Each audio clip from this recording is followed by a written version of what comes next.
গতকালকে রাতে চাঁদপুর জেলার শাহরাস্তি উপজেলার দোয়াবাঙ্গা নামক স্থানে একটা অপারেশন করে ব্যাপক সংখ্যক কচ্ছপ, আমাদের দেশে যেটা কচ্ছপ কাছিম বলে, এই জাতীয় প্রাণী উদ্ধার করে।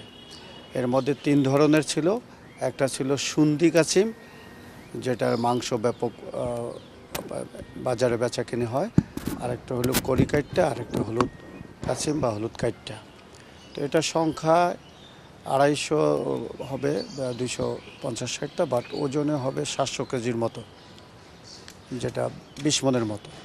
তো এগুলি সাধারণত শীতের সময় তো এগুলো ডিম পাড়ার জন্য জলাশয়ের আশেপাশে উঠে আসছিল। যারা এগুলি ধরে তারা এগুলি কালেকশন করে চাঁদপুর, কুমিল্লা, ফেনী, নোয়াখালীর বিভিন্ন নিম্নাঞ্চলে বা জলাভূমি থেকে বা পুকুরের আশেপাশে থেকে এগুলি কালেকশন করে এক জায়গায় তারা জমা করেছিল। সেখান থেকে আমাদের বিশেষ ইনফরমেশনের ভিত্তিতে আমরা এই অপারেশনে কাজ করি। যেহেতু এটা সংখ্যায় অনেক বেশি, আমরা প্রটেক্টেড এরিয়া বলতে যে সকল জলাশয়গুলি নিরাপদ আছে, যেখানে লোকজনে ডিস্টার্ব করবে না, এরকম জায়গায় ছাড়বো।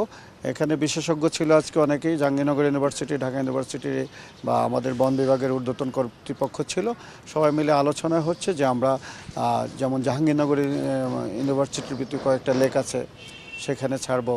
আমরা হয়তো আমাদের আরও অন্যান্য, যেমন এখানেও একটা পুকুর আছে, ভাওয়ালেও আমাদের দু একটা আছে, বোটানিক্যাল গার্ডেনে আছে। এছাড়া আমরা অন্য যে কোনো উন্মুক্ত জলাশয় ঢাকার আশেপাশেও কিছু কিছু ছাড়বো, মানে একত্রে সবগুলা কোনো এক জায়গায় ছাড়বো না, 8টা-10টা করে ছাড়বো, যাতে সে ওখানে যায় ভালো থাকে। এখানে 3 ধরনের কাছিম আছে।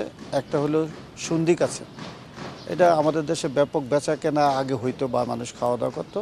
এখন যেহেতু আইনে প্রোটেক্টেড, এগুলো এখন ধরা যাবে না। আরেকটা হলো পুকুরে পাওয়া যায় যে কাইটটা বলে, কড়ি কাইটটা। আরেকটা হলো হলুদ কাইট। এই 3 ধরনের, এর মধ্যে ব্যাপক হলো বেশি হলো ওই সুন্দি কাছিমটা। তো এটা বন্যপ্রাণী আইন দ্বারা, বন্যপ্রাণী wild life conservation and security act 2012 দ্বারা এগুলি সবই প্রোটেক্টেড এনিম্যাল।